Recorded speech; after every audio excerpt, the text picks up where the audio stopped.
In this video, you will learn how to change your LLC address in South Carolina. Visit the South Carolina Secretary of State website.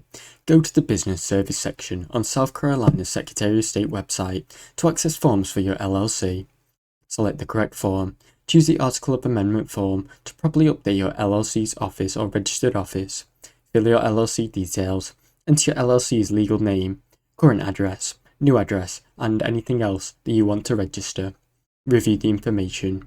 Carefully check all your entered details to ensure accuracy before submission to avoid any delays. Submit the form and pay the fee via the completed form online or by mail, then pay the required filing fee to the South Carolina Secretary of State.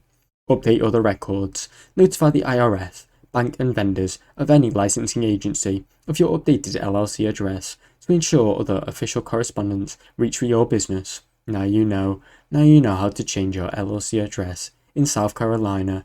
Thanks for watching. Don't forget to like and subscribe.